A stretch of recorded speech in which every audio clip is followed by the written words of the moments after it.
தமிழ் நண்பர்கள் அனைவருக்கும் வணக்கம். இப்போ இன்ஸ்டாகிராமில் ட்ரெண்டிங்கில் இருக்க இந்த ஃப்ரீ ஃபயர் ரீல்ஸ் வீடியோ உங்களோட இமேஜ் ஆட் பண்ணி எப்படி எடிட் பண்ணுறதுன்னு பார்க்க போகிறோம். இந்த வீடியோ ஸ்கிப் பண்ணாமல் ஃபுல்லாக பாருங்கள்.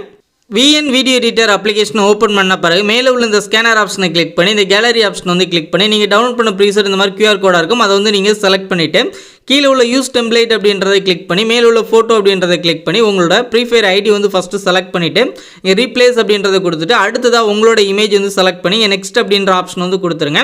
கொடுத்துட்டு நீங்கள் ப்ளே பண்ணி பாருங்கள். அவ்வளோதான், நம்மளோட வீடியோ வந்து எடிட் பண்ணி முடிச்சாச்சு.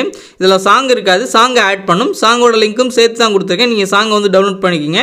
வீடியோ உங்களுக்கு கரெக்டாக எடிட் ஆகி வந்தப்போ மேலே உள்ள டவுன்லோட் சிம்மில் வந்து கிளிக் பண்ணி ரெசல்யூஷன் 1080 13 FPS வந்து வச்சுட்டு கீழே உள்ள எக்ஸ்போர்ட் அப்படின்ற ஆப்ஷன் வந்து கொடுத்துருங்க.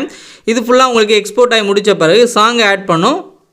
ப்ரீசெட் டவுன்லோட் பண்ணும்போதே நீங்கள் சாங்கையும் இந்த மியூசிக்கும் தனியாக அதிலே கொடுத்துருக்கேன். அந்த ஃபோல்டர்லேயே ரெண்டையுமே நீங்கள் டவுன்லோட் பண்ணிக்கிங்க.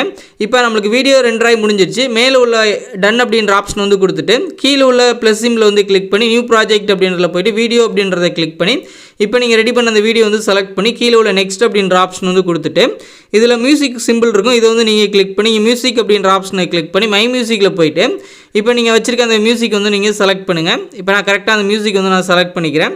இங்கே சவுண்ட் அப்படின்னு போட்டு ஒரு 11 செகண்டில் இருக்கும். அதை நான் யூஸ் அப்படின்றத கிளிக் பண்ணிவிட்டு கீழே உள்ள டிக் ஆப்ஷன் வந்து கொடுத்துட்டு நீங்கள் ப்ளே பண்ணி பாருங்கள். அந்த சவுண்டோட சேர்ந்து வந்துடும். அவ்வளோதான், நம்மளோட வீடியோ வந்து எடிட் பண்ணி முடிச்சாச்சு. மேலே உள்ள டவுன்லோட் சிம்மில் வந்து கிளிக் பண்ணி அகைன் ரெசல்யூஷன் செலக்ட் பண்ணி கீழே உள்ள எக்ஸ்போர்ட் அப்படின்ற ஆப்ஷன் வந்து கிளிக் பண்ணிடுங்க. ஃபுல்லாக ரெண்ட் ஆகிட்டு உங்களுக்கு வீடியோ அண்ட் சாங்கும் சேர்ந்து வந்துடும். இந்த வீடியோ பிடிச்சிருந்துச்சு அப்படின்னா நம்ம தமிழன் டெக் யூடியூப் சேனலை சப்ஸ்கிரைப் பண்ணிக்கிங்க.